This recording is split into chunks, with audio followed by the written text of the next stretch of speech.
That's right. On behalf of Santa Clara Corvettes and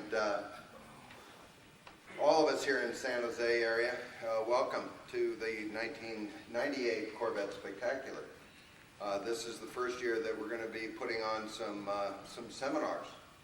And as you've seen on the list in your programs, we've got quite a lineup. You know, this is the essence of Corvetting, as we might put it. Here this morning to greet you right off early is John Lingenfelter of Lingenfelter Performance Engineering and Graham Behan.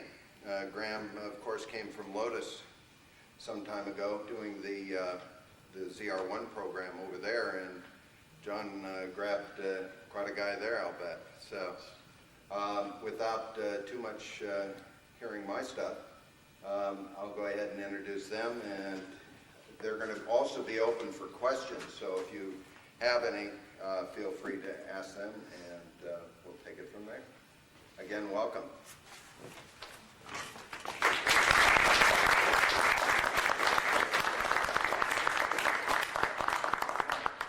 It's certainly a pleasure to be here. I'd rather be working on an engine, but this is Graham Behan. Graham's been with us for over a year and a half now, and has really added a lot to our program, especially in the way of the ZR1 LT5 program. There's nobody in the country, I think, that knows any more about him than he does, and just his expertise and his skills that he's learned through working with Lotus has really benefited us. But I'd like to introduce Graham. Morning. Morning. We're here today to talk about expanding the envelope, and I guess it's a rather overused phrase, and not everybody realizes what the envelope is that we're trying to expand. But the things that we try to do in terms of improving an engine's performance are really restricted by what the engine is to start off with and the market that the engine goes into. Over the years, John has pretty much led the field in terms of small box Chevrolet engines and the performance that can be gained in emission legal packages from those. We'd like to go through some of the things that we've achieved and also explain a little bit about how you do it and what the driving forces are in terms of, like, an engine is an engine, but it's actually a combustion system, and that is the definition of the engine. And what we can do to enhance the performance of that system up to and also including increasing the volume. But increasing the volume is not really where it all starts. Most of these engines that we do, yes, they are stroke packages, but it all starts with increasing the efficiency of the system. And there are many things that we try to do, some work, some don't. That's why we have quite a long development program in all the packages that we do. It's not just a case of, yes, here's an engine, we'll put these pieces in it and it'll be fine. There is some work that is based on the knowledge, the experience of using these types of engines over the years, and then as we go on to some of the things that we're doing with the LS1, that's a new ball game, a different system. And if you have any questions along the way, just feel free to ask, and we'll explain in more detail of what we're trying to get over. So if you want to go over a few of the pieces of history, and then we go from there. We originally got started in the Corvette program basically in 1986 on the L98s. And when we first started, we were comparing them to carbureted engines we had worked with previously, and it took us about a year and a half just to get the fuel injection package where it would outperform our carbureted packages. And then at that point, we still weren't emission legal. We were nowhere even close.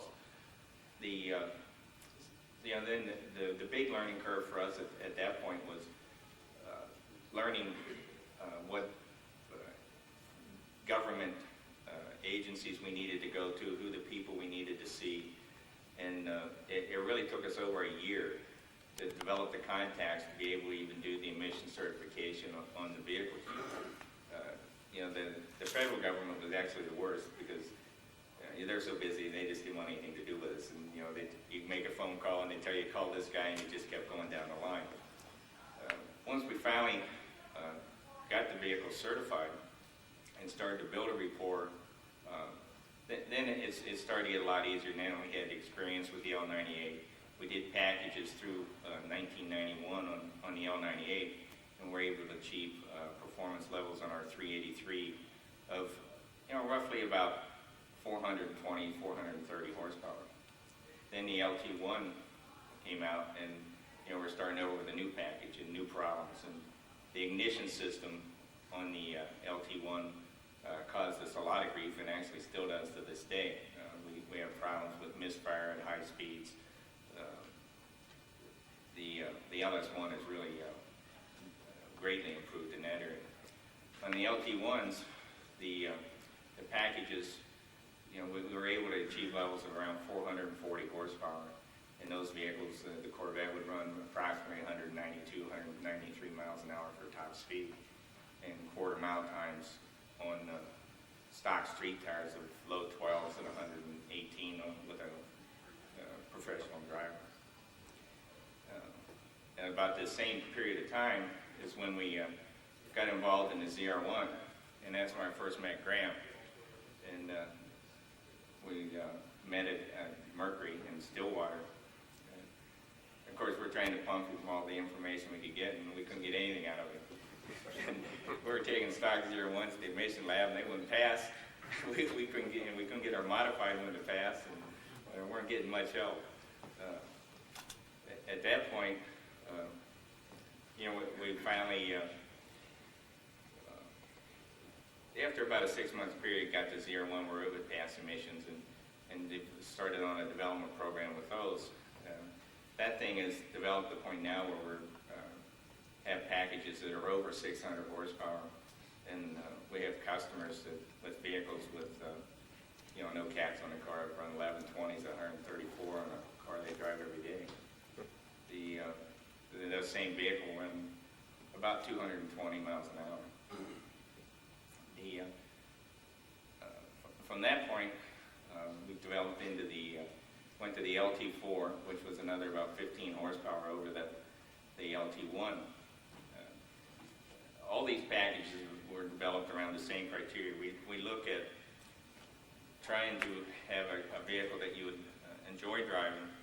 Idle quality is the biggest problem, and idle emissions, because the overlap we use in the camshaft, it creates an unstable idle, and our misfire problems are at idle, and so we have high hydrocarbons at idle, and we're limited on the amount of overlap we can use because of that, and that also limits our power output because of the fact that it's a 2-valve engine, and we're limited on the intake air capacity. The packages, every engine package we do as much cylinder head porting as we can possibly do within the confines of the stock cylinder head without reducing the integrity of the head. Camshaft development is basically as much cam as we can get away with and pass emissions, and have an acceptable idle. The whole intake program that we use is cylinder heads, intake manifold we modified to the extent of the limitations of the casting, or else try and develop a new manifold. Exhaust systems reduce the back pressure, but we're still restricted by the flow capacity of the catalytic converters. The components we use in the engines are every engine package we've developed uses the same type of components. We try and use a forged steel crankshaft, billet steel connecting rods, forged pistons, stainless steel valves. We use titanium valve retainers in our street engines. We try and use as high quality valve springs as we possibly can. The engine itself could be used in a circle track vehicle if it had an oil pan that was suitable for that.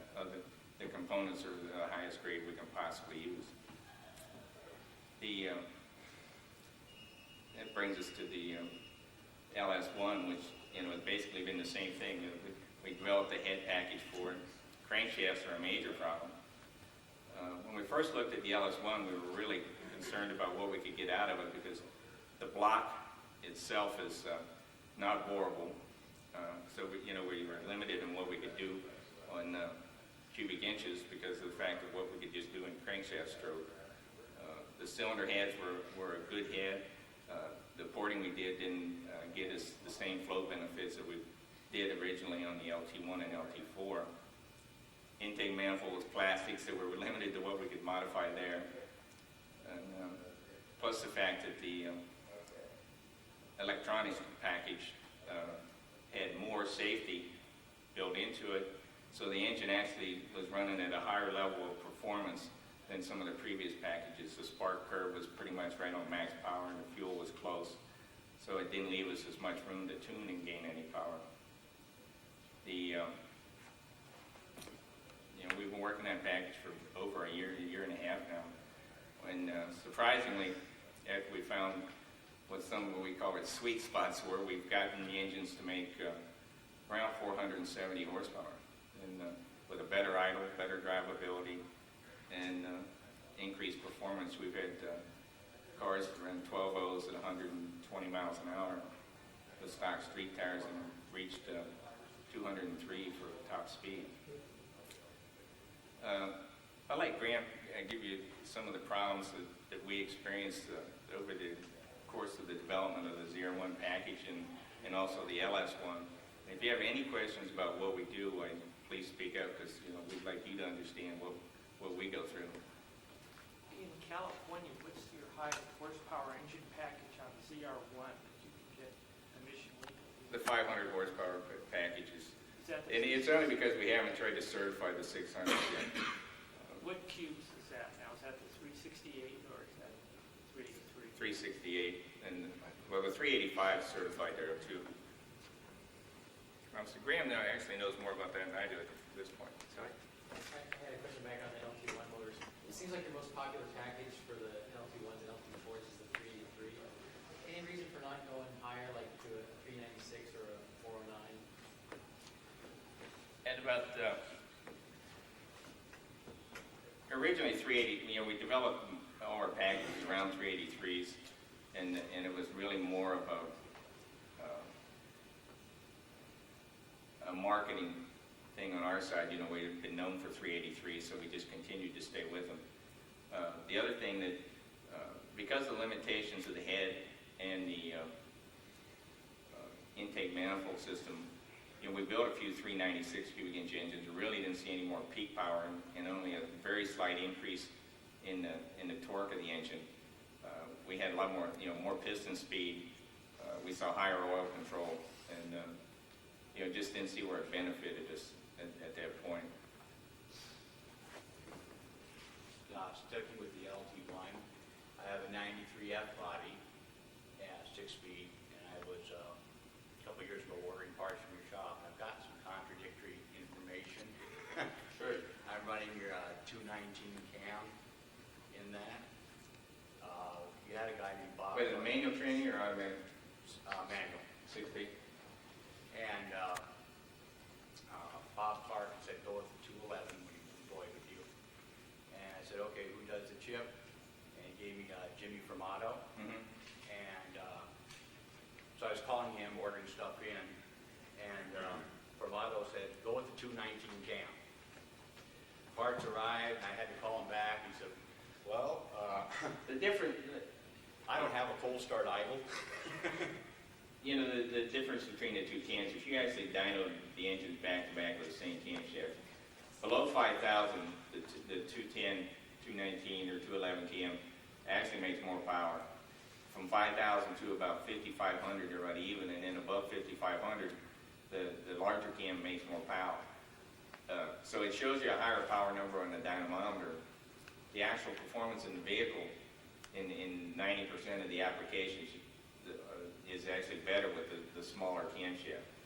And we tend to try and stay in the conservative side because of that. The only thing you see out of the larger cam is, one, you have to run more engine speed to make use of it. And the only area it normally benefits you is the fact that the vehicle has more top speed if it's geared properly for it. And the acceleration times are usually identical, or if not a hair better, with the smaller cam. you know, especially if a person isn't used to taking right to the limits of the valve train, which in most of those is about 6,500. Because I do have the problem that the idle quality is horrible. Right. I intend to go to a 383 at the turn of the year, go back to the 211 cam. Right now, my catalytic converter is, as in my guy that does engine work, he calls it a maintenance item. It goes, fresh It's gas. probably, when you go to the larger cubic inch engine, it actually makes the cam act like it's slightly smaller. The other thing you can do is run the cam slightly more advanced. The idle quality is, you know, never going to be as good, but in the 383, then it tends to get, the cams tends to be worth a little bit more. Because now you've moved the power curve down a little. The power is going to occur 300 or 400 RPM sooner in the larger displacement engine because of the limits of the cylinder heads and intake manifold. I mean, it's real close. It's people tend to go to larger cams. We tend to try and talk them out of it because 90% of the people, they're really going to have decreased performance in the vehicle, and they're going to have a vehicle they don't like as well. And it, you know, same thing. Idle emissions are more of a problem with the larger cam, and if everything's not right, it doesn't pass. Yeah, what limits have you found on piston acceleration in modification, like when you stroke this new engine? Well, so far we really haven't had a problem in any of our vehicles on any piston failures or pin problems or connecting rods. We're running engine speeds of approximately 6,500 with some, What maximum do you put on piston acceleration using that Hepworth formula? we don't even, we just run it. Like, we are you don't. going into 100,000 feet per second squared? Well, typically where we run, we try and, I'm going to have to go metric because I'm metric, but typically we try and keep it under 20 meters per second as a peak acceleration or mean piston speed. Formula One applications are running somewhere in the 26, 27 meters per second. Well, I wasn't thinking of piston speed, I'm talking about acceleration. Yeah, piston acceleration. Do you put a limit like Hepworth does or Cosworth In did, 100,000 meters. feet per second Well, squared? in meters per second, yeah. Yeah. Yeah. So we try and keep it in the sort of high teens. Because when you stroked Early it, you 20. must have increased your piston acceleration. Yes, you do. But the packages that we're working with are all down in those speed limitations. Have you considered rod angle with any of this? Some of the stuff, yes, there is an offset put into the piston to improve rod angle. Most of it, we don't need it with the type of stroke that we're putting on the package. Admittedly, with the LS1, we can't really go any further than we've gone at this moment in time for stroke because the angle does get to be a really big problem. So at 4-inch stroke, which is where we are, that is the maximum that we see in the foreseeable future for that engine configuration. One of the problems on the LS1, they do a counterboard at the bottom of the cylinder and actually remove material so that there's really no support for the piston as it comes out of the bore. So we're having, you know, we had to watch what we were doing because we were actually pulling. Initially, our first design, the pin was actually coming down to the bottom of this counterboard that they were putting in the block for their honing machine. Yeah, it's quite. On the LT1, you guys done any experience with that new ignition system that gets rid of the oxy-spark, goes to the more LS1 style ignition So at the system? moment, no, we haven't. We're looking into it, obviously, because we're having the same problems everybody else is with us. But at the moment, no. On the LT5, have you gotten any system that can keep that engine running cooler? I live in a temperature that runs 100 plus, and it just can't handle those temperatures. Have you got a radiator now system that's We improved? use Ron Davis radiators. They're actually spec to 120 US gallons a minute.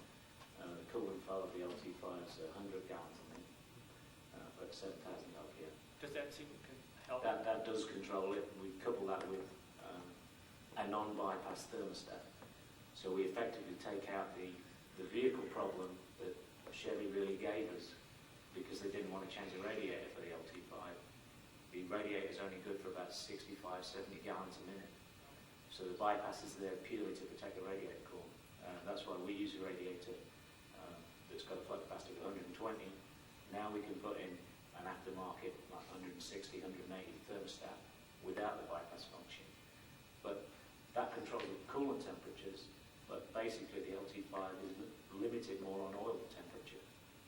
So it also needs a different oil cooler, and we use a 50 barrels coolant on our packages for the guys that are going to go out there and race the thing. Well, just for street use though, even with both fans on, the standard radiator just won't handle it. No. I mean, we always have that problem. Chevy has a really nice drive cycle. It's good to get on for validation tests. It's called Las Vegas City Traffic. And what we do basically is drive out from Phoenix, get to Vegas about 3 o'clock in the afternoon, and then drive up and down the strip. Convoy of about 9 Corvettes. All LT5 packages for all model years in any ambient sort of around over 110. Yeah. When you're pulling up behind the bus, the transport bus, because that's the worst area for you to be. You're getting hot exhaust, very small amount of circulation of air around the car. Every ZR1 would switch on its air conditioning as an engine protection mechanism. So the coolant package was always compromised right from the start. If you use a larger radiator and eliminate the bypass, That should that help it. that pretty well cures the problem, and still bring the fans in as early as possible. And you sell those radiators and that. And we can show you how to get rid of the bypass. Yeah.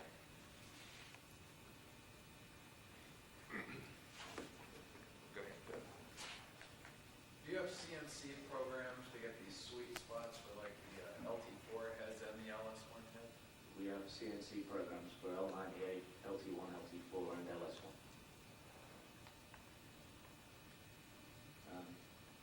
Back to ZR1s, my favourite subject. It was quite interesting. I first met John, as he said, back in 1990 when I was the resident engineer at Stillwater. And one of the first things, kind of the limited information that I was allowed to give from my position at Lotus and GM was one of the first things you should do is increase the bore size. Because the bore size was always a compromise on LT5. And it came about from Chevy's insistence that 4.4-inch bore centers had to be maintained. There's no real reason for that. The engine could have actually been slightly shorter if we'd done it differently. But they said 4.4 had to be maintained to keep it a small block. That compromised our bore size, which compromised the ultimate performance of the engine, because we now have the wrong aspect ratio of bore to stroke, plus smaller valves, because you physically can't fit them in there. Because of the liner system of the LT5, there's a certain amount of distance that you need to maintain. So that reduced our bore size from the typical Chevy 4-inch to what was 99 millimeters. And John was working on the higher output, sort of 475 horsepower package, 465 horsepower package from the 350, and then really made the step that has enabled the LT5 to go where it is today. Moved it to a 4-inch bore, went to a steel liner instead of the forged aluminum liner, and was the first person to do that. That was the 368 cubic inch package. And really that unleashed all the performance potential that there is now for the LT5 with engines well over 600 horsepower. The reason being, it unshrouded the valves, it allowed for bigger valves. But the one thing that surprised me when I started getting the information back from John, as I was still at Lotus, was now the combustion chamber actually tolerates far more spark. Typically, a bigger bore size means you have a reduction in the spark that the thing will tolerate because of the advance of the flame speed. But the type of work that was done on the combustion chamber actually enhanced it, whereas we were looking at 28 degrees of spark advance, and that was not limited on a ZR1 from stock. These guys were all of a sudden in the 32, 33 degrees of spark advance. And really the work that was done in making that step and going to a 4-inch bore has really brought the package to life of where it is. Also coupled with because you fundamentally change the characteristics of combustion, you can now give it more air. You can air in a different way, whereas the primary port on the L1 is a swirl port. It's a dog leg left, if you like, as it goes into the combustion chamber. That gives you an engine which makes quite a bit of torque on 8 injectors. In fact, running on 8 injectors up to 3,500 RPM, it'll actually make more torque than it will running on 16. We did think about changing the port throttle strategy such that you could actually run on 8 injectors up to that point and then switch the port throttles. Unfortunately, that gave you a huge hesitation as the throttles switched. So that's why it never was. But straightening that port out, giving it less swirl, actually increasing the tumble in the combustion chamber, makes a far more efficient chamber, which is the work that these guys did. And that's why we can get where we get on LT5s today. We can actually use less camshaft and get more power because of the way the system is worked on. So that was very impressive to me in the time I was at Lotus, because we worked on race projects for Mercury Marine, Tommy Morrison, Kim Baker ran race versions of LT5. The cams we used in those were huge. I mean, they were around about 300 degrees of duration total. And we lost performance actually going with these big cams. And then this guy comes out with his, when I finally get hold of some of the stuff that John's doing, the cams are smaller, and yet the performance is more. And so really going to that 4H4 and then changing the combustion characteristics was how the engine can do what it does today with relatively mild camshafts. So we can maintain idle, we can maintain emissions, and we can have a drivable vehicle. And I must admit, I don't know whether any of you own or drive any of these packages, but they're very impressive to me.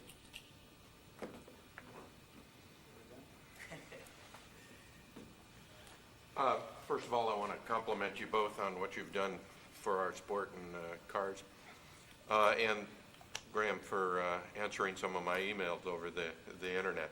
But I'd like to ask just a general question about development. And I know there's budget limitations and all that, but are you doing anything with materials and with maybe flame front management, with laser ignition, or I don't know, ceramic pistons or ceramic coated pistons or metal matrix or carbon rods or carbon fiber or carbon, those kinds of things for the mass, the acceleration mass, or even Obrown pistons or something like that?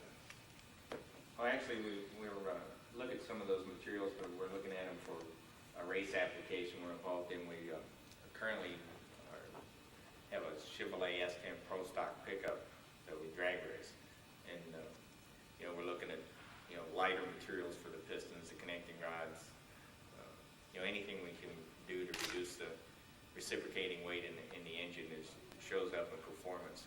And we're using titanium wrist pins, and in fact in our ZR1 we have a titanium connecting rod package available right now. And it was pretty interesting when we first did it. We did it more as an advertising deal than anything, because the NSX had it, the Ferraris had it, and so we had these titanium rods made and dynoed the engines, and it showed. We really didn't expect to see any power, but on an acceleration test on the dyno, we saw 3 or 4 horsepower, and actually it correlated over the chassis dyno too. We would see 3 or 4 or 5 more rear wheel horsepower, and it was something we really didn't expect to show up. The connecting rods are about 40% lighter than the production rod, so it's a big reduction in the weight of the rotating assembly. How about some of these variable valve timing systems? There's several of them out there now. It seems like you could grab one, put it on the front of the LT5, and It's really not that simple. Go ahead. We're certainly looking into it. The problems you have with some of the electromagnetic systems that are there now, it's a fundamental change in the architecture of the head. We've got a production casting that fits a 35mm bucket tappet.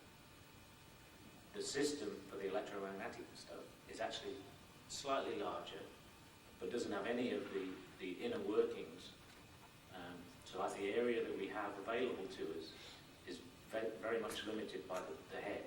One system that we have been looking at is a system that's incorporated by INA of Germany. They actually have what they call a cam switching system, which allows for two discrete cam profiles to operate on a 35mm bucket tappet. And that 35mm tappet has a small tappet or lifter type thing inside of it, hydraulic element, which is like 11.5mm diameter. And in normal engine operating modes, lower RPM modes, the inner of three cam profiles, you've got two cam profiles that are sitting on the outside of the 35mm bucket, and one that's sitting on this 11.5mm. That inner, the low lift cam, works up to, say, wherever the switching point is. On a ZR1, it would probably be around 4,000 RPM where you want to switch. You know, with the two torque curves, one's falling off as the other one's picking up, so there's where you need to switch. That system is actually being incorporated by, I think, BMW. And that's a system that would offer us a great deal of stuff for the ZR1, so we're looking into that. It's a pet of mine because it was actually developed by Lotus, and we sold the patent rights to INA. And if there'd have been a 1995 LT5, they would have incorporated that system. So, yes, we're looking into it. We're also looking into some pretty wild stuff as far as the race car goes. In terms of laser optimization of this, that, and the other, we're really led by where the OEs are. It would be a huge investment for us to take it on. In some respects, we're way in advance of them in technology. In other respects, in terms of the high investment items, we just can't be. We have spoken with, I think it's a firm called Aurora, who makes the electromagnetic valve trains. They're currently working with some of the OEs, and yeah, they'll give us a system for $1 million or whatever. But it's a technology we know. It's a technology we know we need. The problem is implementing it. We're also working with Mechadyne out of England, and they have another version of a cam phaser or a cam switching system. So we are looking into it. Most of the advantages we're trying to glean from it at the moment are for our race technology. But obviously, as we advance our race technology, then that feeds back into the mainstream programs. But we'd have to do a lot of durability running with it first to ensure that it's a satisfactory package. Well, Graham Nicholson with Vet Magazine. I got a couple of questions here for you. And one is, what is your experience and recommendations on nitrous oxide injection with the LT5 for street use rather than racing? Well, my first experience of nitrous oxide injection on LT5 was melting it down. We tried that at both the proving grounds. It was 1989. GM actually tried it. We wanted to try a lot of GM activity in looking at new powertrains, looking at transmission durability or whatever. They say, oh, in 10 years' time, we're going to be at this performance level, so let's buy one now. You know, most of the LT5 early stuff was done on big blocks, and the transmission tests were done behind a big block because the LT5 would eventually be there at that performance level. But my own personal belief, yes, it's nice, 3 horsepower almost. Some of the systems are very good. I personally wouldn't use it. I think, as an engineer, I'm more into what is, you know, an efficient solution for combustion without add-ons. And nitrous is a bit of a cheater, really. Personal preference, no. But as long as it doesn't burn the engine down, I don't have a problem. Another question I had was about the OE ignition on the LT5, and I know that you guys, like John was saying, have packages of upwards of 600 horsepower. At what point do you need to go in and have a more robust ignition system? We haven't found it yet. So the system is really quite good on any problems in terms of the energy of available spark and any high-speed misfires, high-speed high-load misfires, that we can't resolve by playing with the plug gap, basically. We would like to have a different ignition system available for LT5. We're doing quite a lot of work on Motec systems, and it's something that we recognise we may have to do, especially with the spare parts situation for the LT5. Like there isn't any. And the ignition module really is quite robust. I've never seen many problems with the ignition module. Some problems with the coils. But at this moment in time where we are, I mean, the highest number we've seen on dyno is 690 horsepower.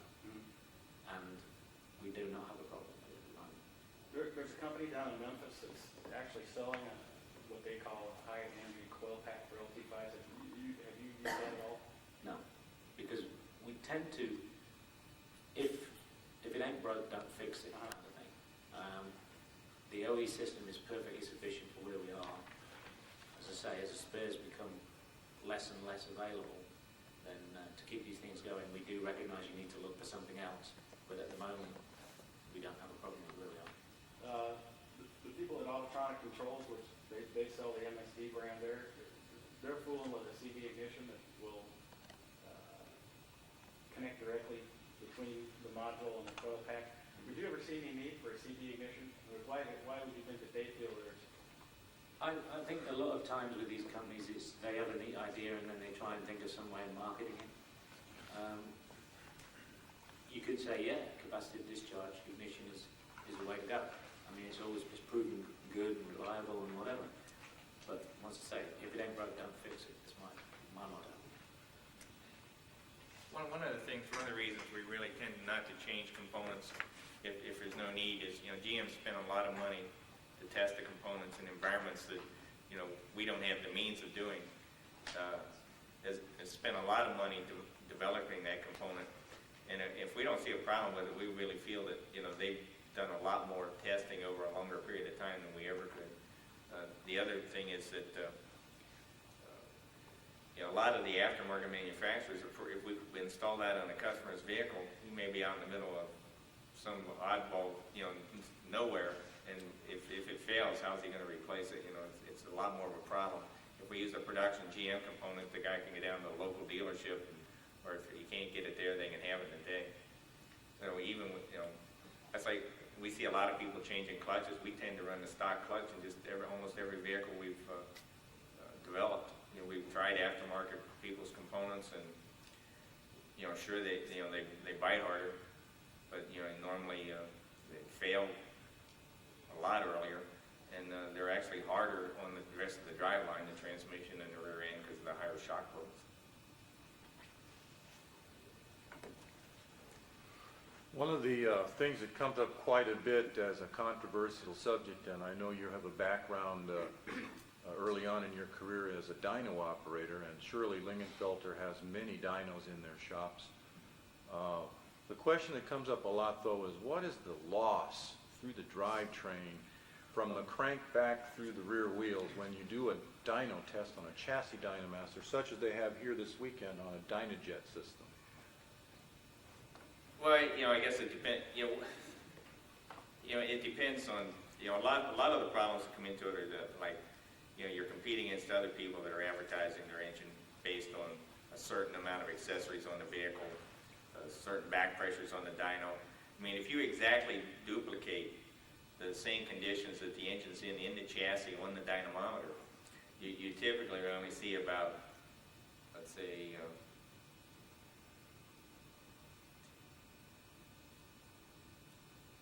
about an 8 to 10% loss. I mean, if you exactly duplicate it. But one of the things in the dyno, you have a lot more airflow through the room itself, where the underhood heat is a lot higher in the vehicle. You have a hotter fuel line because the exhaust is going by, so the fuel's hotter. The manifold temperatures are higher. The exhaust system, because it heats up, the back pressure slowly increases on the chassis dyno, where in the dynamometer itself, I mean, the environment, the back pressure doesn't change.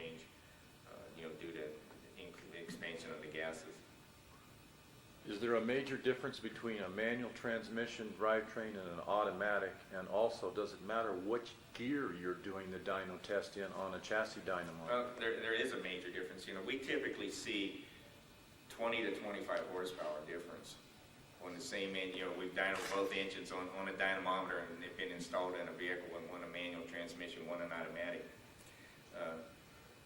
It matters what gear you're in, you know, because of the losses in the transmission.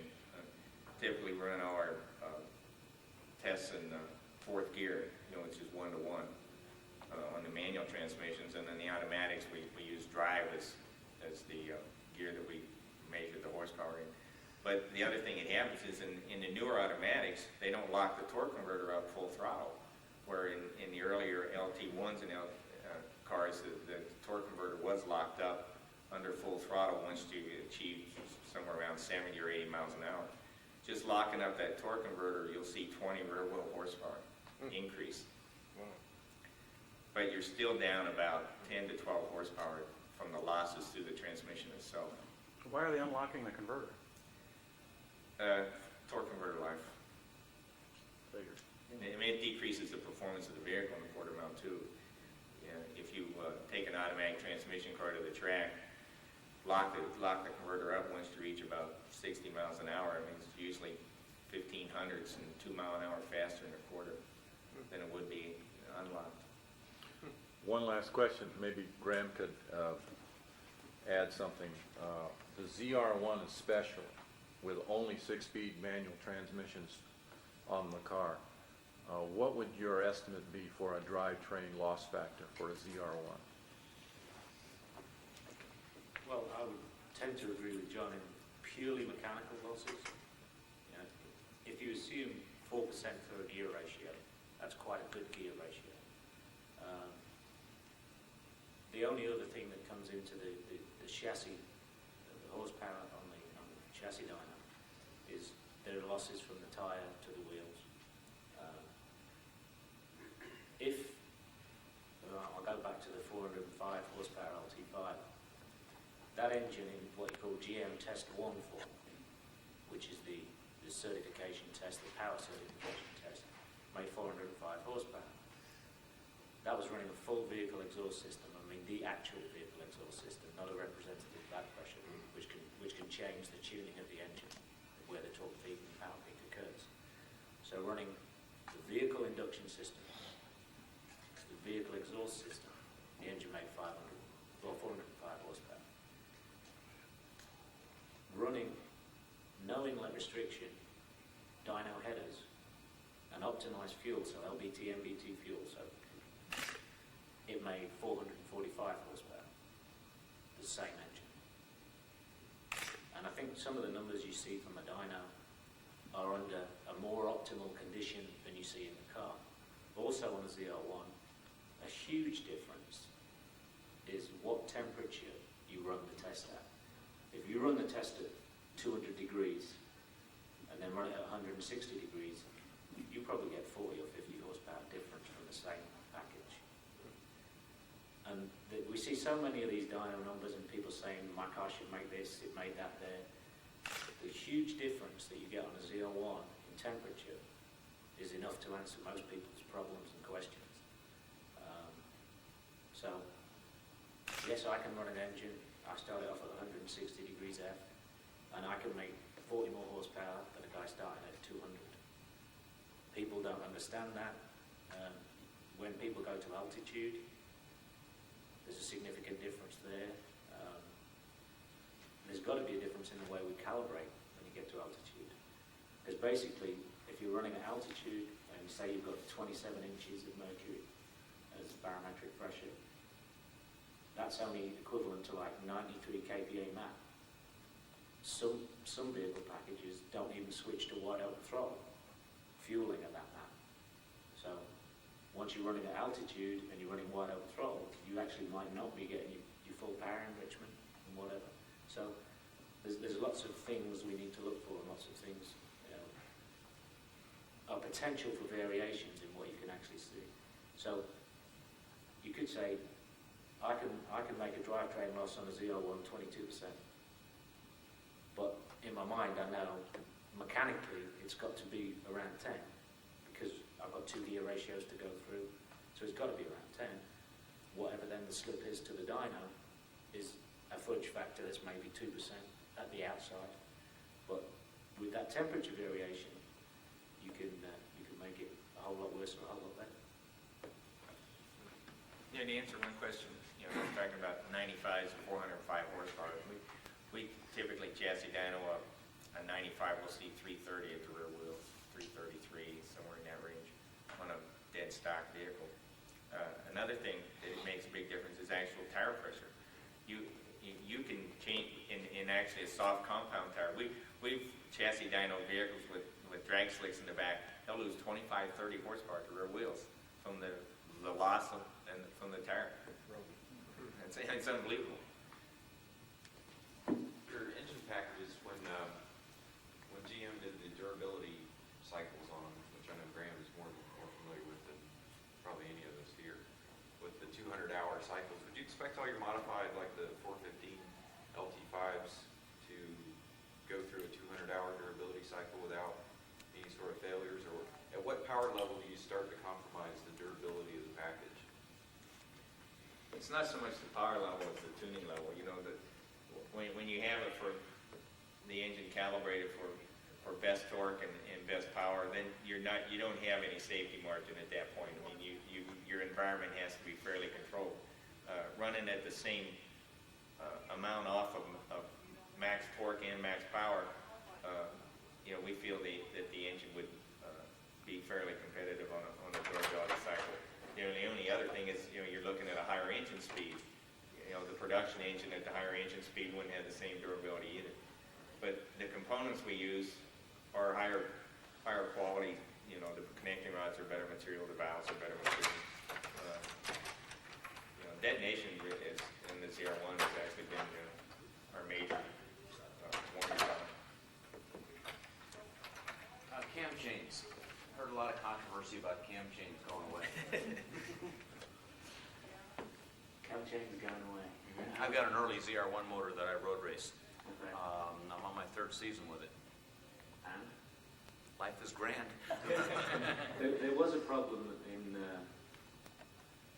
it was in 1991.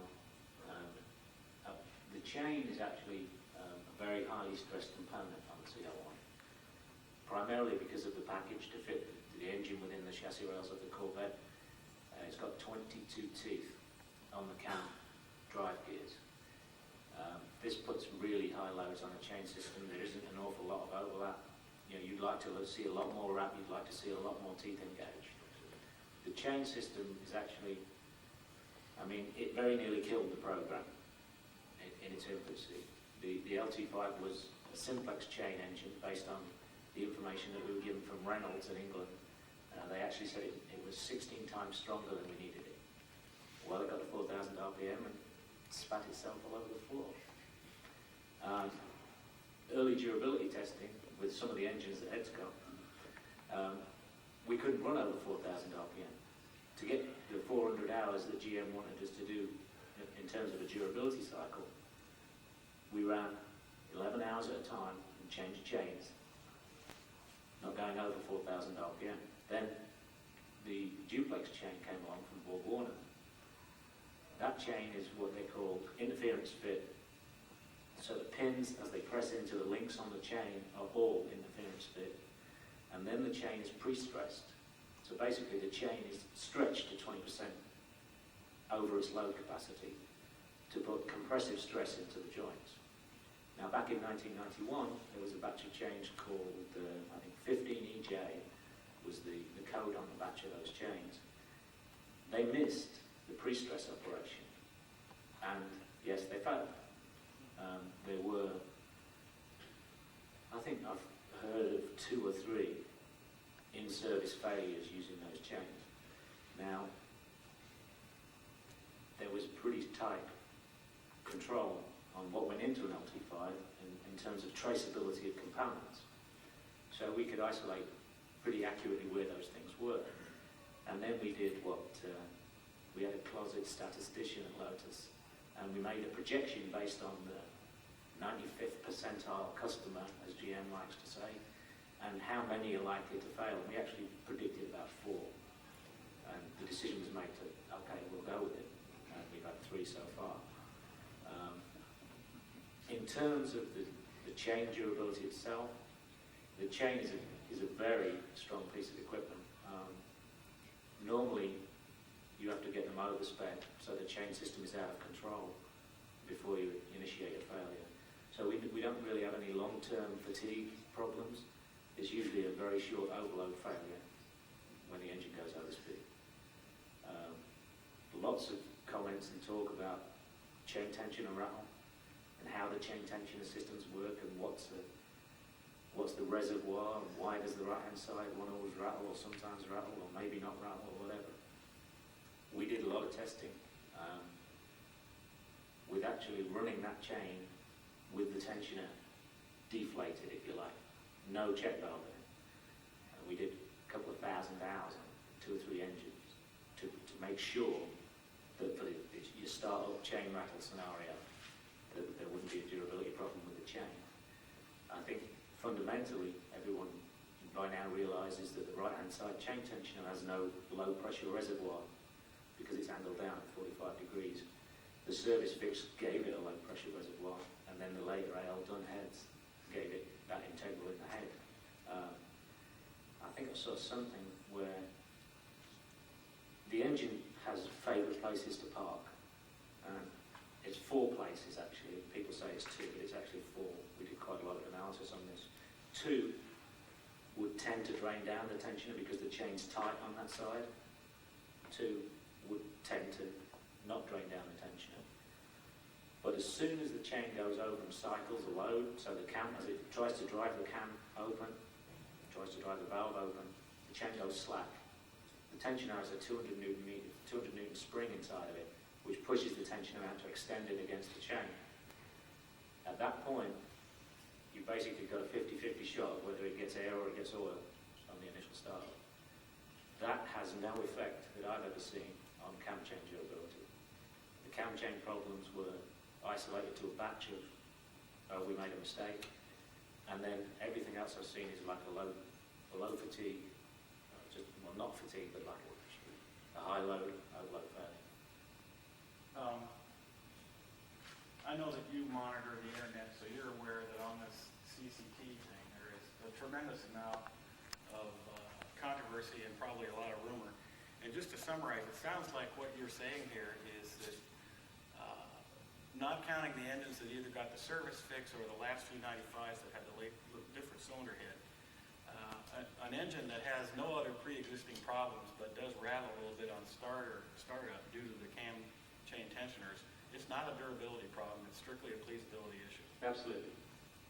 And, there are differences in the 2 tensioners. When the right-hand side chain tensioner is parked under chain load, the way that tensioner is spec'd, it has a 7 to 12 second leak down specification. So what that means is that the fit between the inner and outer pistons of that tensioner, if a load is applied of 200 newtons, will leak down. The oil will pass out of the high pressure chamber in 7 to 12 seconds.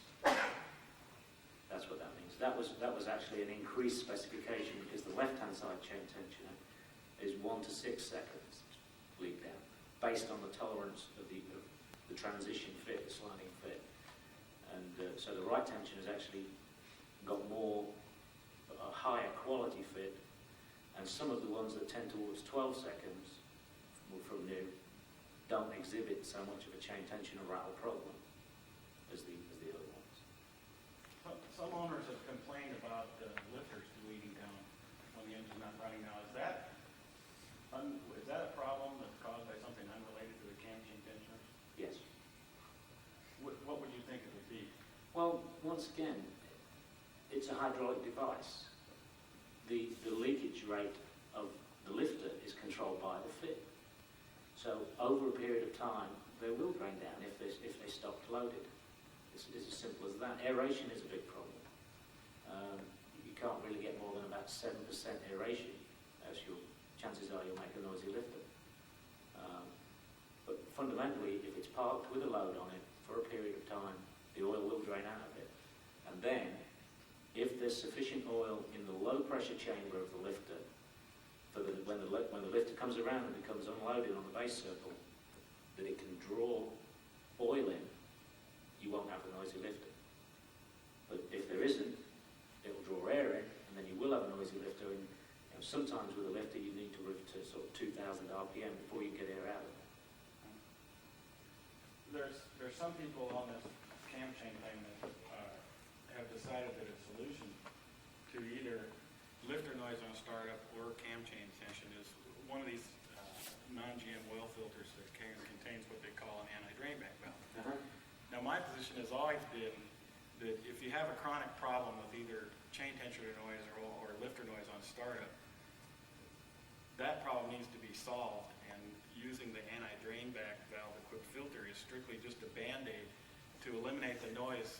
But it's not even effective. How can it be effective? If you look at the oiling system of an LT5, where the oil drains away from that right-hand side chain tensioner, and whether you've got a full filter or not, how much of the gallon you've got to push oil along before it gets to the tensioner, it's not an effective solution. It can't be. If the lifter doesn't have, or if the tensioner doesn't have oil in its low pressure chamber, the first time it goes over on the cam and increases its length, it pulls air in. So it's really a fallacy. Appreciate you taking the time to confirm these beliefs that I've had for so long. If you were putting a new chain in, and from a cam timing aspect, would you also change the cam gears so that the gears and the chain wear in equally? Or do you find that like overkill? I would say yes, typically. I would say it's not necessary based on the durability that I've seen in the engine stuff. Not durability, I was thinking in terms of the unequal wear, because the gears would already be one chain with and change the cam timing. That's what I'm talking about durability. Having seen the long-term engines that have run 200,000 miles, having seen engines that have done 400 hours on the dyno, the wear has never really been a problem on the gear. But you really would be better off with your used gears than your new one if you're looking for slight timing differences. Yeah. You know, because it's already worn in and work hard. So you figure the chain will wear into the setting of the gear. I mean, the chain's going to wear, you know, whether you have a new gear or a used gear. But so if you put a new gear in, then you have both pieces wearing, so you're going to have more change. I mean, it's minute, but I mean, Or potential timing variation, as it were. Hey, Graham, could you confirm for, what I've heard from yourself and other people in the past, but everybody seems to think that if they buy a high-mile ZR1, they're looking at maintenance nightmares, when in reality, you should be able to take, you can never hurt the engine with it sitting in the car. You'll never overstress it to the point that it's been tested in the past. And, a 250,000 mile LT5 should not be something to surprise anybody. No, I don't think that'd be an issue. As long as the engine's been maintained in terms of oil change and hasn't been over temperatured, which is a big problem for the aluminum engine, there's no reason why the engine shouldn't go 250,000 miles. It is the test. In fact, it makes me laugh really, but GM envisaged the test for the LT5 based on the Chevy Cavalier. And you drive a Chevy Cavalier, and you can be wide open throttle for a long period of time in that car. Certainly you can. Half its life, I don't know. But you drive an LT5 and you stay at wide open throttle and try and run the cycle that engine is done on the dyno. 400 hours of wide open throttle is what the 93s did. 200 hours is what the 90s did. So try it. You can't do it. And GM actually, when they went to the LT1, and the LT1 won't last 400 hours on a dyno, by the way. But they said, hang about, why are we comparing it to a diesel truck or a Chevy Cavalier? Because these guys can't run at wide open throttle. So they actually came up with a variation in the test sequence that still did the same wide open throttle between peak torque and peak power, but the higher the output of the engine, the the less hours it had to do.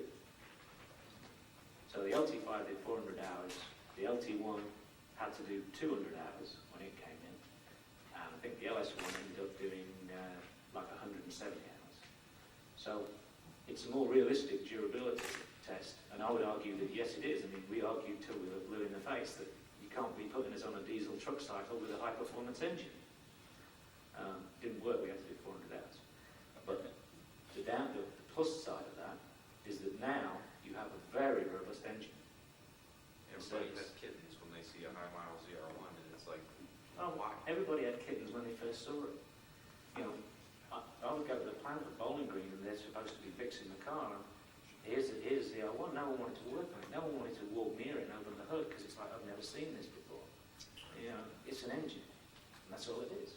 If it's got a misfire, chances are it's a plug problem or a fuel injector problem, same as any other engine. But the learning curve was huge. The only major wear we've seen on the high mile engines is actually the valve drive. And really, that's about it. How much impact do the catalytic converters have on the performance of like a 383 package? And have you done any testing like that? It depends on which body you're looking at. Like in the 9091s, it's a real high impact because there was a fairly, they had the pup cats and then a fairly restrictive catalytic converter in the center.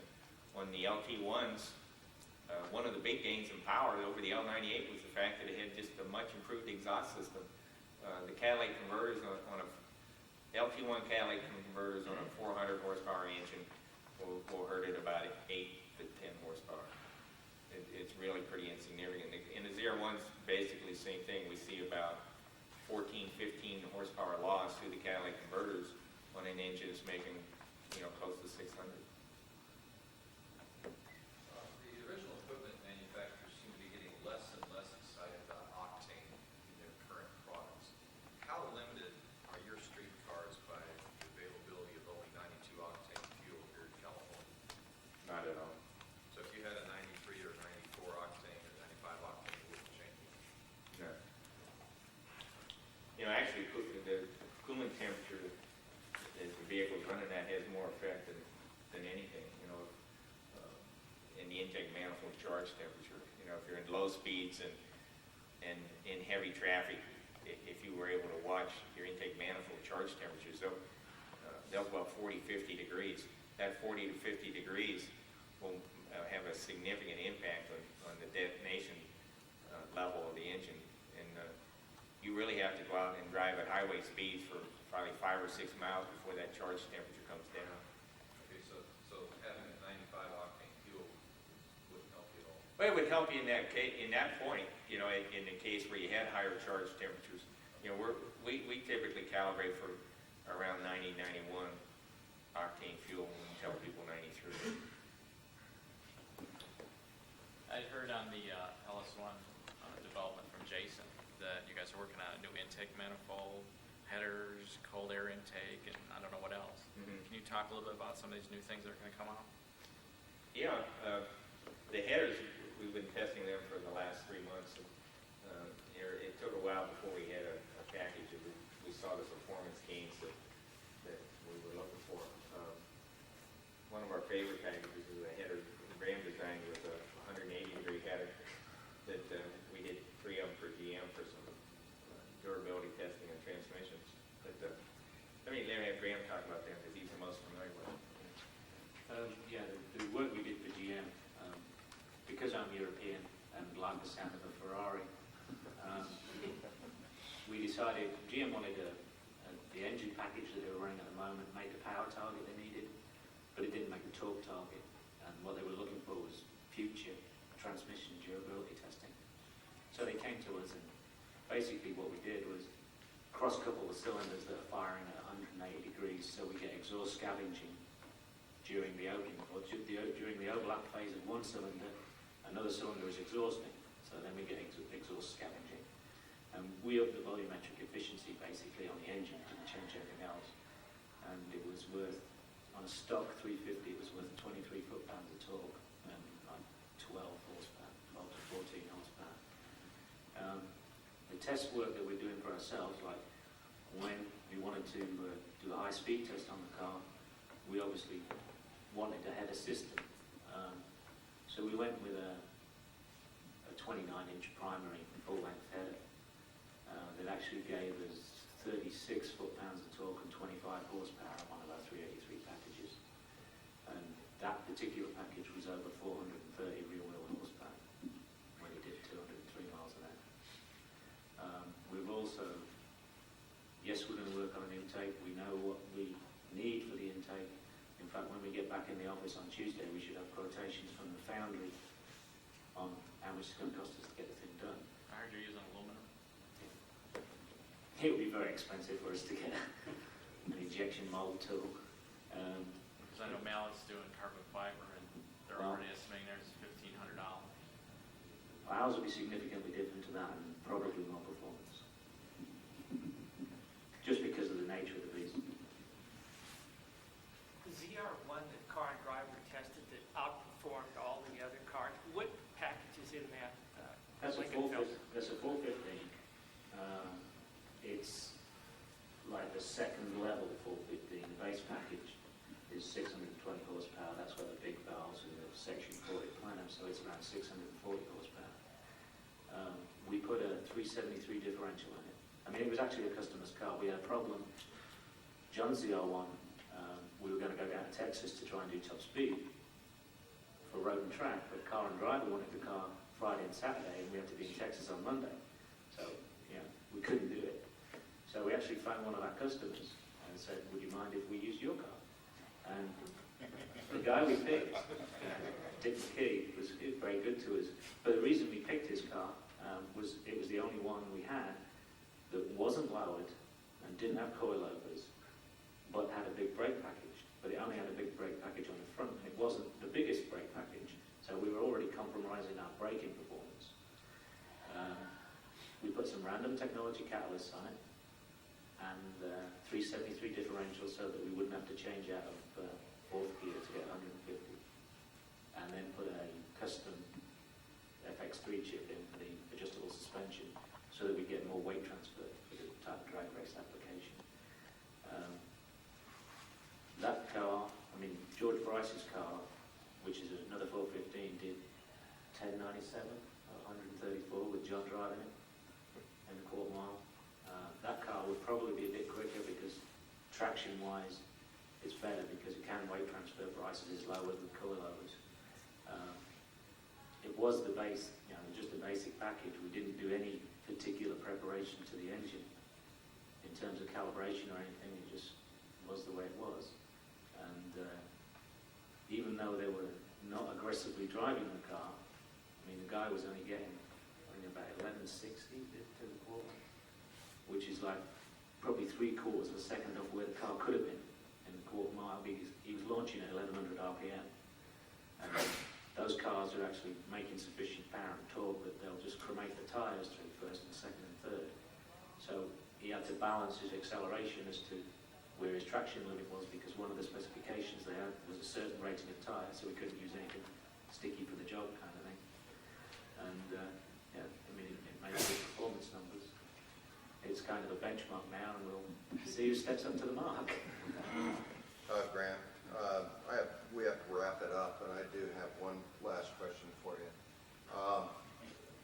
I'm fortunate enough to have one of the later model 95 ZR1s with the AL done heads, and I see about 5 horsepower difference, about 410. Had the ZR1 program continued into, say, 96, what was Lotus looking at as further improvements? The performance target for the 95, which was the scheduled model year change, was 475 horsepower and 410 foot-pounds of torque. And that would have been achieved by the cam profile switching system that I talked about earlier. The engine was actually going to go to 8 injectors instead of 16 injectors because we no longer had an ECM that would support 16 injector drivers. A 96 millimeter diameter throttle body, electronic control, like what's on the LS1 now, was actually slated for the LT5 for 95. we ran 2 of those engines. We had an engine built for the high power spec, which met its performance, and we had an engine built for the high torque emission spec, which met its performance. And then we actually had 2 sets of pieces to make the real engines when GM cancelled the program. So, You did variable valve timing too, right? yeah, we can't run those with GM. Great. That's what it would have been. All right, well, I want to thank you, gentlemen.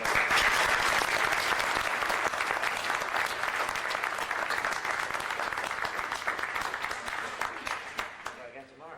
Yes, thanks.